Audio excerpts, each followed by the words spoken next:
회로에 대한 설명에 앞서 미분 방정식에 대한 설명을 하겠습니다. 이 강좌에서는 이미 수강하였던 미분 방정식에 대하여 간략하게 되돌아보거나 또는 개괄적 설명을 위하여 자세한 내용을 다루지 않지만, 미분 방정식은 우리가 다루는 거의 모든 과학기술 문제에 사용되는 수학적 도구이기 때문에 별도의 미분 방정식 과목을 수강할 것을 권합니다. 가장 간단한 미분 방정식의 예를 들어보겠습니다. 다음과 같은 수조에 공급되는 물 XT가 있으며 그때 수조의 물의 높이를 YT라고 하겠습니다. 이 수조에 물이 공급되는 동안 수조로부터 DT만큼 물이 빠져나간다고 할 때 수조의 단면적이 1이라면 물의 높이는 들어오는 물과 빠져나가는 물의 차이를 시간에 따라 적분한 값이 됩니다. 이때 빠져나가는 물의 양은 수조에 있는 물의 높이에 따라 수압이 결정되므로 다음과 같이 수조 내 물의 높이에 비례하게 됩니다. 이러한 적분 방정식의 양변을 미분하여 y에 대한 미분을 포함하는 다음과 같은 미분식으로 표현할 수 있습니다. 여기에서 dt가 kyt이므로 이를 치환하면 다음과 같이 y에 대한 1차 미분, 0차 미분 및 x로 이루어진 식을 세울 수 있습니다. 이러한 식은 일반적으로 좌변에 y에 대한 1차 미분을 두고 우변에 0차 미분과 x를 두어 정리하거나 또는 y에 대한 미분 차수 순으로 좌변에 y에 관한 식을 모으고 우변에 x에 대한 식을 두어 정리합니다. 이와 같이 1차 미분을 포함하는 방정식을 1차 미분 방정식이라고 합니다. 여기에서 XT는 외부에서 인가되는 입력이라고 하며 수조와 배수구를 포함한 한정된 구조를 시스템이라고 하며 YT는 시스템의 현재 상태를 나타내는 스테이트 베리어블이라고 합니다. 또는 YT를 주어진 시스템에서 입력 XT에 대한 결과 또는 반응이라고 합니다.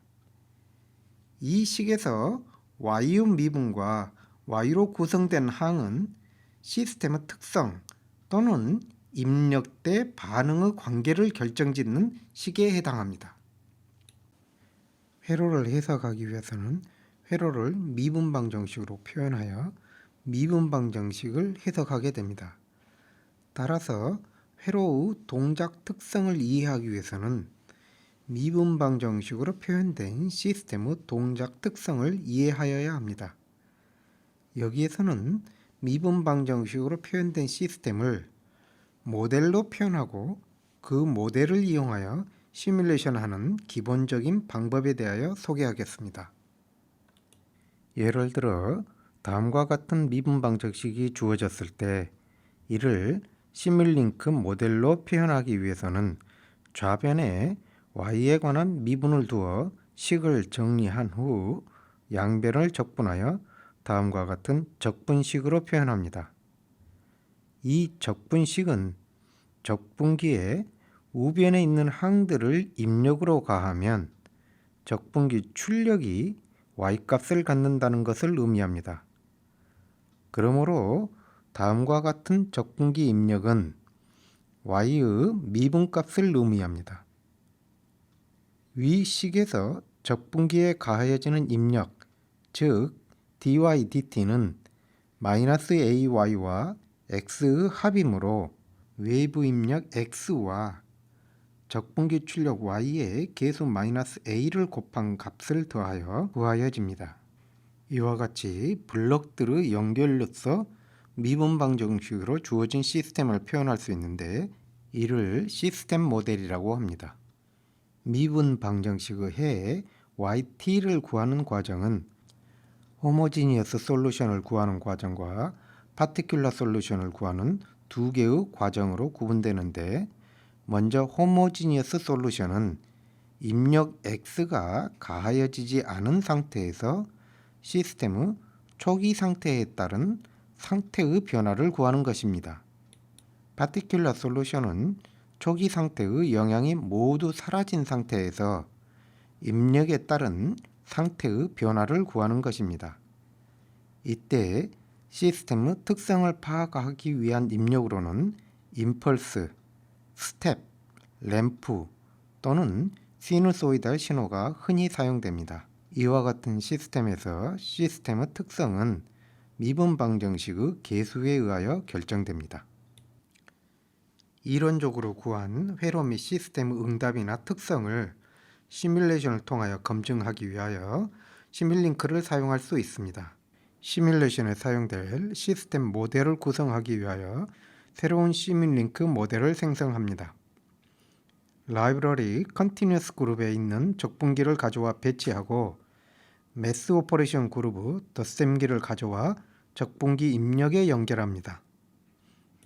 적분기 출력 y에 계수를 곱하기 위해 매스 오퍼레이션 그룹 개인을 가져와 추가하고 적분기 출력으로부터 개인을 거쳐 덧셈기로 가는 경로를 연결합니다. 입력으로 상수를 가져와 연결하고 적분기 출력은 스코프에 연결하여 시스템의 반응인 적분기 출력 파형을 관찰하여 보겠습니다. 먼저 호모지니어스 솔루션을 시뮬레이션 하여 보기 위하여 입력을 0으로 적분기 초기 값을 1로 계수를 -1로 설정하여 시뮬레이션을 수행하면 다음과 같은 파형을 관측할 수 있습니다. 이 파형이 이론적으로 구한 파형과 일치하는지 확인하여 보기 바랍니다. 이제 계수를 보다 작은 값으로 바꾸어 시뮬레이션하면 적분기 출력의 감쇄 속도가 느려지는 것을 볼 수 있으며, 반대로 계수를 양수로 설정하면 적분기 출력이 증가하는데 계수가 작을수록 증가 속도가 느림을 확인할 수 있습니다. 계수가 0인 경우는 시스템이 입력을 적분하는 하나의 적분기이며 입력 또한 0이므로 초기 값이 유지됨을 확인할 수 있습니다. 적분기 초기 값을 0으로 설정하고 상수 입력을 가하면 적분기 출력은 1차식으로 증가하며 스텝 입력을 가하여 입력 신호와 출력 신호를 함께 관찰하여 보면 스텝이 가하여진 시점부터 적분기 출력이 증가하기 시작함을 확인할 수 있습니다. 시간에 따른 1차식인 램프 신호를 입력으로 가하면 적분기 출력은 2차 함수로 증가함을 확인할 수 있습니다.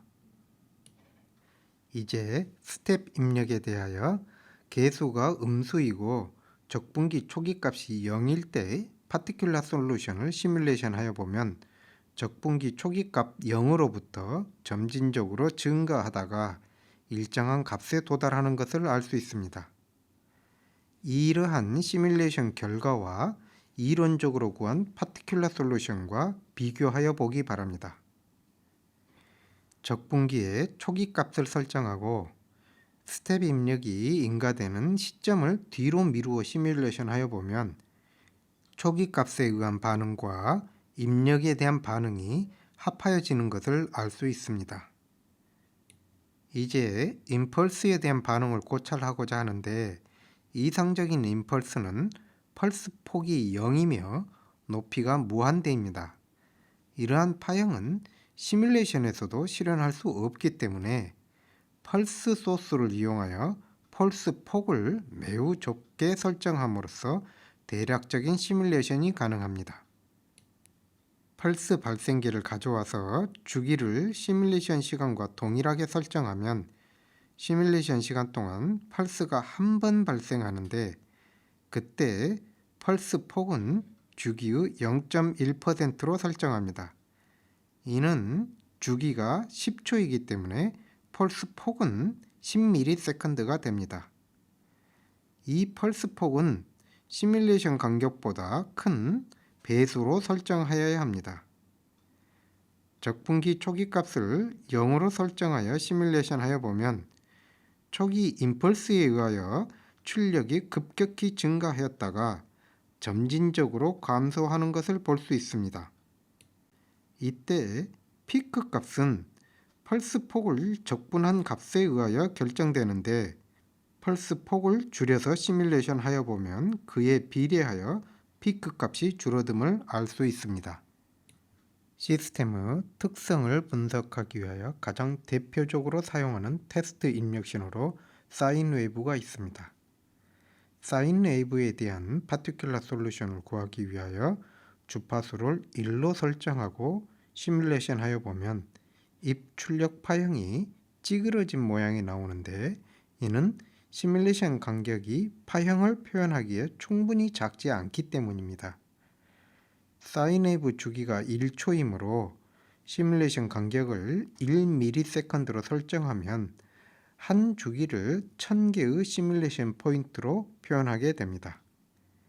시뮬레이션을 하여 보면 다음과 같이 0에서 출발하여 초기에 양수값으로 치우쳐 있다가 점진적으로 0을 중심으로 진동하는 사인 웨이브가 되는 것을 알 수 있습니다. 이와 같이 초기 값이 0이며 입력 신호 또한 0을 중심으로 진동하는 신호임에도 불구하고 초기에 출력이 한쪽으로 치우치는 이유에 대하여 이론적으로 구한 파티큘러 솔루션과 비교하여 보기 바랍니다. 적분기 초기 값을 1로 설정하여 시뮬레이션 하여 보면 초기 값의 효과는 점진적으로 사라지게 된다는 것을 알 수 있습니다. 입력 신호의 주파수를 증가시키면 출력 파형에서 초기 값에 의한 영향만이 보이며 입력되는 사인파에 대한 반응은 매우 작아 거의 보이지 않게 되는데 이러한 반응의 이유에 대하여 이론적으로 구한 파티큘러 솔루션과 비교하여 보기 바랍니다.